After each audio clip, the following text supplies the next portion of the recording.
Commander Galadriel.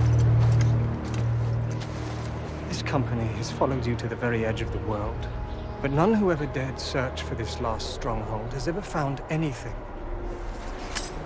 Episode 6 is the chalk outline around Amazon Prime's Rings of Power. Rings is dead. It's done.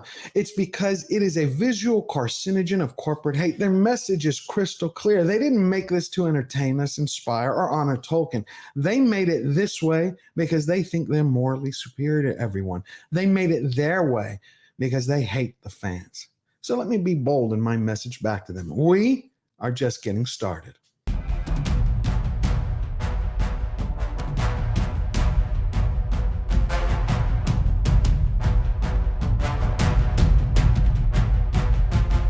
Welcome, Slayer Nation. I hope all of you have had an amazing weekend, my friends. Payne and McKay followed JJ Abram's recipe by giving us a buffet of bad reboot themes. What they gave us was bad pacing and a collection of poorly copied scenes from greater movies where you have this whiplash writing that turns their lead character Galadriel into someone with multiple personality disorder. The cast is acting like they're playing jump rope on the ice. Even if they could hit their mark, most of the time they're just going to fall flat on their ass.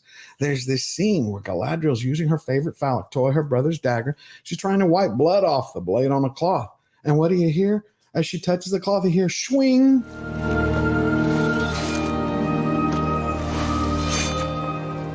Even the Foley artists can't do their job. That's because Prime doesn't care about Tolkien or his eternal themes of immortality and death, good versus evil, or courage, honor, and duty in a time of crisis. But if that resonates with you, push the subscribe button down below and add your voice to the conversation so it can be heard around the world. Now, the one saving grace of the last 60 minutes was the fact that all the fragmented storylines came together in a big pile of garbage, all in the same spot, on the screen at the same time. We learned that teleportation is real in Rings of Recycled Fantasy, as it only took 2 days for Galadriel and the 500 men and horses to sail 1,800 miles from Numenor to Middle-earth, then charge 200 miles on horseback in full armor to save Bronwyn's village in the Southlands. And you know what's even more amusing is that Payne and McKay, the Bobbs twins, they keep spicing each episode with little tidbits of lore and names. This episode is called Udun. It's like they want everyone to know. It's like they're waving signs. Hey, we love Tolkien. We know the lore. Take a look. Well, Udun, not only does it mean underworld, but it is also a valley in the northwest corner of Mordor, just inside the Black Gate. It's also the secondary name for Morgoth's first fortress of Utumno.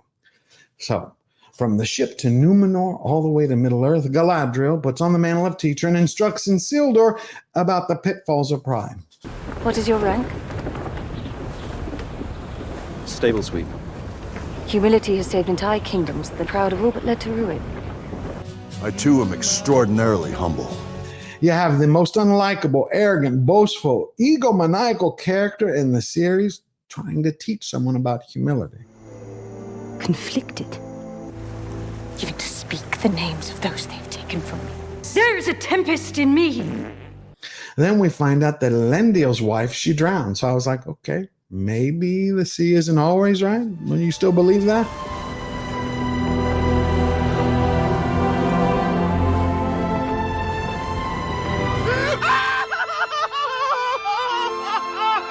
What's tragic is the fact that Amazon treated two legendary characters who should be leading figures in the show of Elendil and Isildur. They're treating them like they're just like piss boys. Elendil, instead of being the Lord of Anduin in the books and being who could be a king because he's a direct descendant of Elros, here he's just a lowly sea captain, a widower. He wasn't a widower in the books. He had a wife. She was unnamed. He didn't have a daughter, Eärien. He had two sons, Isildur and Anarion.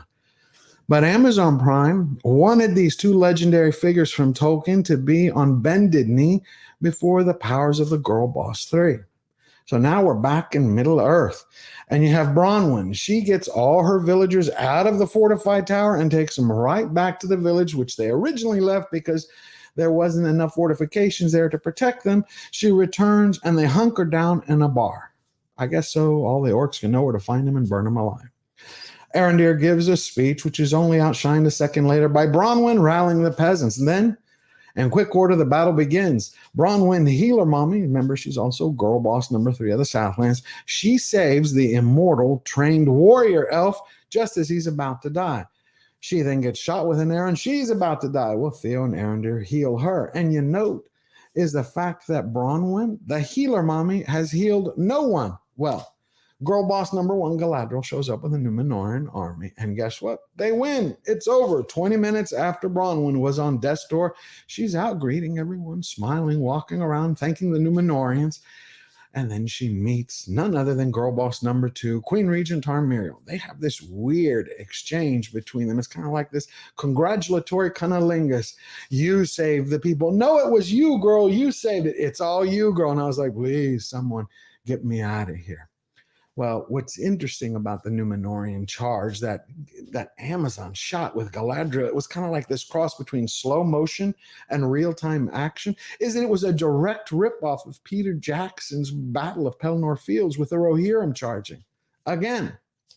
Well, not only that, but it's heretical in the canon because Tolkien stated in the Unfinished Tales that the Númenóreans, though they may own horses, they held them in high esteem. When they actually landed on the shorelines of Middle-earth, they never rode them for anything but sport and pleasure. See, all their wars were over the seas. They didn't ride horses. Crazy, except again for pleasure. Well, now we have Galadriel, right? She's chasing Adar through the village, imitating John Wick, doing all these acrobatics on horse, dodging arrows as people are firing at her in full plate armor. What she didn't realize is that she had a rooting section cheering for her. She had Theo and Arondir. And in that moment, I was like, the way they were looking, the way Theo was looking at her, it's like he had his face painted in awe and shock and a smile of wonder. I thought we were in like a 1920s silent film.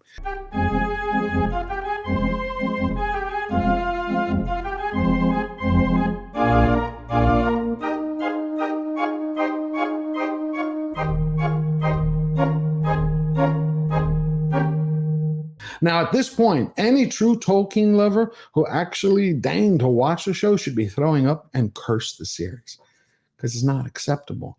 They violated every canon of Tolkien. Well, from there, you have Galadriel chasing Adar. She whispers in the horse's ear, Nodolim again copying Peter Jackson when Arwen whispered the same words in her horse's ear trying to outrun the Nazgul.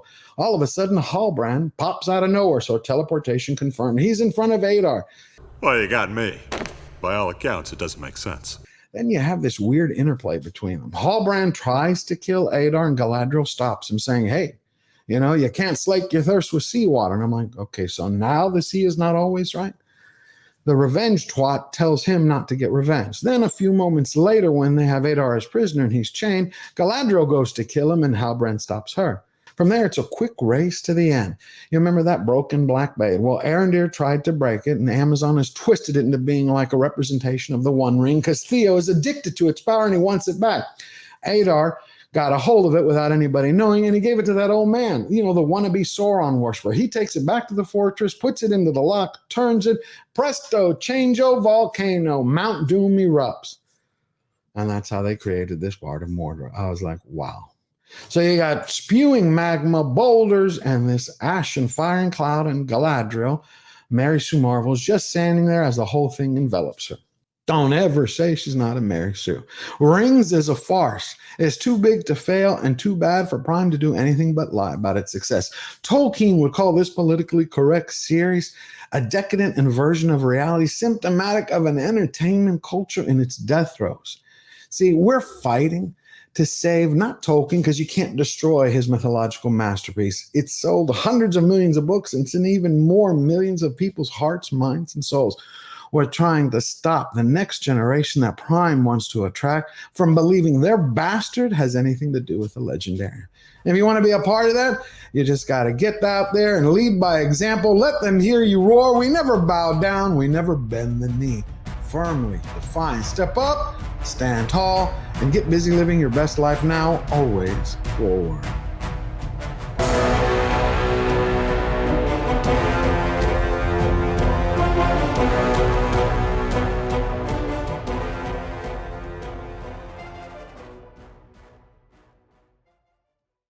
I love you, you love me. Whoops.